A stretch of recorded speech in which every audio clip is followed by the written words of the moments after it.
ਖਾਸ ਕਰਕੇ ਜਿਹੜੇ ਲੋਕਾਂ ਨੇ ਗ੍ਰੀਨ ਕਾਰਡ ਲੈਣੇ ਆ, ਜਿਹੜੇ ਲੋਕਾਂ ਨੇ ਅਮਰੀਕਾ ਦੇ ਵਿੱਚ ਸਿਟੀਜ਼ਨ ਬਣਨਾ ਆ, ਕਿਉਂਕਿ ਆਪਾਂ ਅਟਾਰਨੀ ਤਾਂ ਹੈ ਨਹੀਂ। ਸ਼ਨੀਚਰਵਾਰ ਨੂੰ ਜਿਹੜੇ ਆਪਣੇ ਅਟਾਰਨੀ ਜੇ ਤਿਰਕੀਆਣਾ ਹੋਣੇ ਆ, ਉਹ ਇਸ ਇਸ਼ੂ ਦੇ ਉੱਤੇ ਡਿਸਕਸ ਕਰਨਗੇ।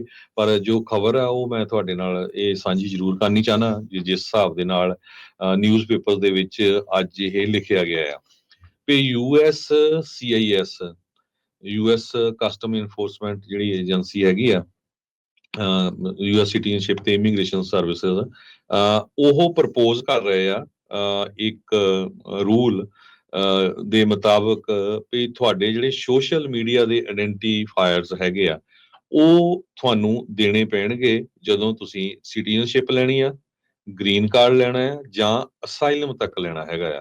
ਸੋ ਇਹ ਮੇਨ ਰੀਜ਼ਨ ਇਹਦੇ ਜਿਹੜਾ ਪਿੱਛੇ ਇਹ ਦੱਸਿਆ ਜਾ ਰਿਹਾ ਵੀ ਅਸੀਂ ਨੈਸ਼ਨਲ ਸਿਕਿਉਰਿਟੀ ਤੇ ਬੈਟਿੰਗ ਕਰਨੀ ਹੈਗੀ ਆ, ਤਾਂ ਕਿ ਕੋਈ ਕਿਸੇ ਤਰ੍ਹਾਂ ਦਾ ਕੋਈ ਟੈਰਰਿਸਟ ਜਾਂ ਕੋਈ ਕ੍ਰਿਮੀਨਲ ਜਾਂ ਕੋਈ ਗੈਂਗਸਟਰ ਬੰਦਾ ਜੋ ਆ ਉਹ ਇੱਥੇ ਨਾ ਆਵੇ। I-485 ਫਾਰਮ ਜਿਹੜਾ ਗ੍ਰੀਨ ਕਾਰਡ ਐਡਜਸਟਮੈਂਟ ਲਈ ਹੁੰਦਾ, ਇਹਦੇ ਲਈ ਜ਼ਰੂਰੀ ਹੋਊਗਾ। H-1B ਐਂਟਰੀ ਫਾਰਮਸ ਲਈ ਨਹੀਂ ਜ਼ਰੂਰੀ ਹੈਗਾ।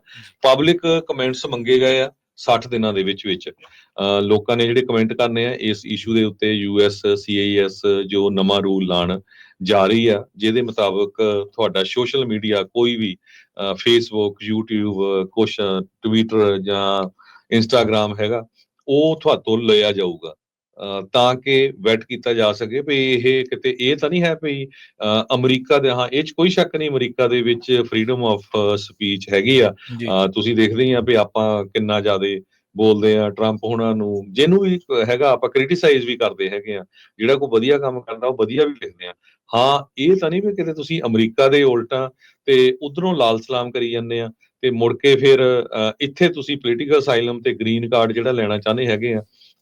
ਅਮਰੀਕਾ ਦੇ ਅਗੇਂਸਟ ਤੁਹਾਡੇ ਜਿਹੜੇ ਕਮੈਂਟਸ ਹੈਗੇ ਆ ਜਾਂ ਉਦਾਂ ਦੀਆਂ ਤੁਹਾਡੀਆਂ ਵੀਡੀਓਜ਼ ਹੈਗੀਆਂ ਆ ਵੀ ਦੇਖੋ ਜੀ ਅਮਰੀਕਾ ਦਾ ਤਾਂ ਡਾਊਨਫਾਲ ਹੁੰਦਾ ਜਾ ਰਿਹਾ, ਹੁਣ ਆਹ ਹੋ ਰਿਹਾ।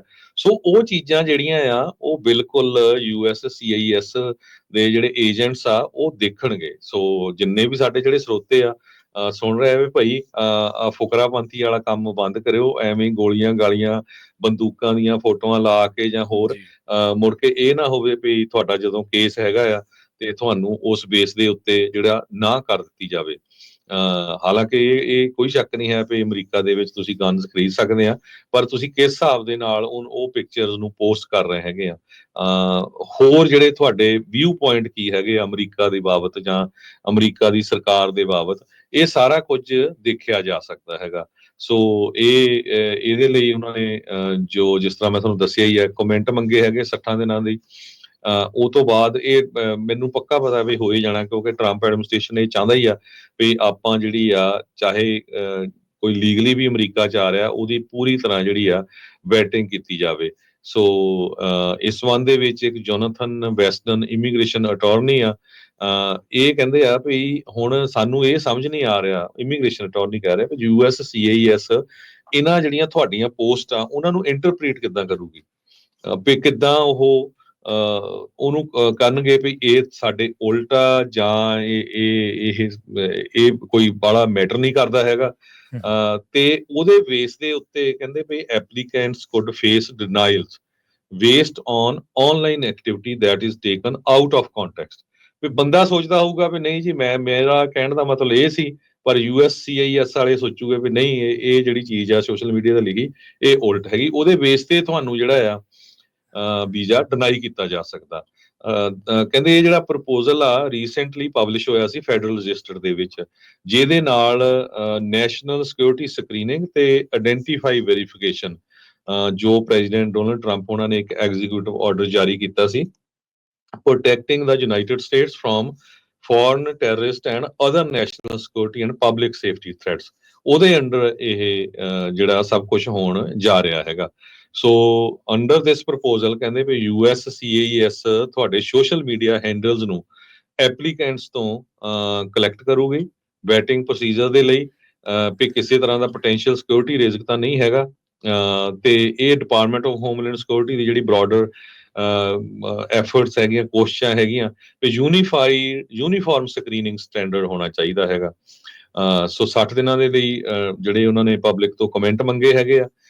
ਉਸ ਤੋਂ ਬਾਅਦ ਇਹ ਕਦੋਂ ਜਾ ਕੇ ਲਾਗੂ ਹੋਊਗਾ ਤੇ ਇਹ ਆਉਣ ਵਾਲੇ ਸਮੇਂ 'ਚ ਪਤਾ ਲੱਗੂਗਾ।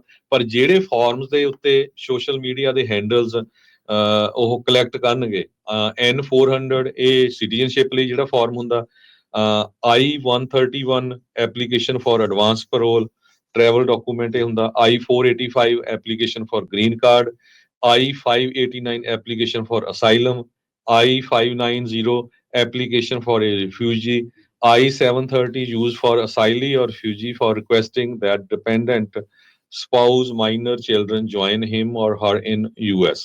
I-751 ਇਹ ਜਿਹੜਾ application to upgrade a 2-year conditional green card to a full 10-year green card. ਜੇ 2 ਸਾਲਾਂ ਦਾ ਗ੍ਰੀਨ ਕਾਰਡ ਆ ਉਹ ਤੋਂ ਬਾਅਦ ਵੀ ਜਦੋਂ 10 ਦਾ ਤੁਸੀਂ ਕਰਨਾ, ਇਹ ਨਹੀਂ ਵੀ ਤੁਸੀਂ ਅਮਰੀਕਾ 'ਚ ਐਂਟਰ ਹੋ ਗਏ ਤਾਂ ਹੁਣ ਇੱਥੇ ਜੋ ਮਰਜ਼ੀ ਤੁਸੀਂ ਸੋਸ਼ਲ ਮੀਡੀਆ ਤੇ ਜਾ ਕੇ ਫੱਟੇ ਚੱਕੀ ਜਾਓ। ਤੇ 2 ਸਾਲਾਂ ਬਾਅਦ ਜਦੋਂ ਤੁਹਾਨੂੰ 10 ਸਾਲ ਦਾ ਗ੍ਰੀਨ ਕਾਰਡ ਜਾਂ ਤੁਸੀਂ ਸਿਟੀਜ਼ਨ ਬਣਨਾ, ਤੇ ਇਹ ਸਾਰਾ ਕੁਝ ਜਿਹੜਾ ਤੁਹਾਨੂੰ ਉਹਨਾਂ ਨੂੰ ਦੇਣਾ ਪਊਗਾ ਤੁਹਾਡੇ ਸੋਸ਼ਲ ਮੀਡੀਆ ਦੇ ਅਕਾਊਂਟਸ। ਇਸੇ ਤਰ੍ਹਾਂ I-829 ਇਹ ਜਿਹੜੀ ਐਪਲੀਕੇਸ਼ਨ ਆ EB-5 ਇਨਵੈਸਟਰ ਵੀਜ਼ਾ ਦੇ ਲਈ ਹੈਗੀ ਆ। ਸੋ ਇਹ ਅੱਜ ਨਿਊਜ਼ ਆਈ ਹੈਗੀ ਆ ਤੇ ਇਹਦੇ ਬਾਰੇ ਜਿਹੜੀ ਡਿਟੇਲ ਆ ਉਹ ਜ਼ਰੂਰ ਆਪਾਂ ਕੋਸ਼ਿਸ਼ ਕਰਾਂਗੇ ਸ਼ਨੀਚਰਵਾਰ ਨੂੰ ਜਿਹੜੇ ਆਪਣੇ ਅਟਾਰਨੀ ਹੈਗੇ ਜੇ ਤਿਰਕੀਆਣਾ ਹੁਣੀ ਉਹ ਡਿਸਕਸ ਕਰਨ। ਪਰ ਸਾਡਾ ਇਸ ਖਬਰ ਸਾਂਝੀ ਕਰਨ ਦਾ ਮਤਲਬ ਇਹੀ ਸੀ ਵੀ ਜਿੰਨੇ ਵੀ ਜਿਹੜੇ ਸਾਡੇ ਸਰੋਤੇ ਸੁਣ ਰਹੇ ਆ, ਦੇਖ ਰਹੇ ਆ, ਵੀ ਭਾਈ ਜਿਹੜਾ ਸੋਸ਼ਲ ਮੀਡੀਆ ਆ ਉਹਦੇ ਉੱਤੇ ਤੁਸੀਂ ਕੀ ਪੋਸਟ ਕਰਦੇ ਆ, ਕੀ ਸ਼ੇਅਰ ਕਰਦੇ ਹੈਗੇ ਆ, ਉਹ ਬੜੇ ਧਿਆਨ ਦੇ ਨਾਲ ਕਰੋ। ਇਹ ਤੁਹਾਡਾ ਜਿਹੜਾ ਆਉਣ ਵਾਲੇ ਸਮੇਂ ਦੇ ਵਿੱਚ ਨੁਕਸਾਨ ਕਰ ਸਕਦਾ ਹੈਗਾ। ਜੀ ਬਿਲਕੁਲ। ਸੋ ਕਈ ਵਾਰੀ ਬੰਦਾ ਸੋਚਦਾ ਕਿ ਮੈਂ ਜੋ ਮਰਜ਼ੀ ਹੁਣ ਤਾਂ ਅਮਰੀਕਾ ਦੇ ਵਿੱਚ ਹੈਗਾ ਤੇ ਜੋ ਮਰਜ਼ੀ ਅਮਰੀਕਾ ਦੇ ਵਿਰੁੱਧ ਜਾਂ ਕੁਛ ਵੀ ਲਿਖੀ ਜਾਵਾਂ।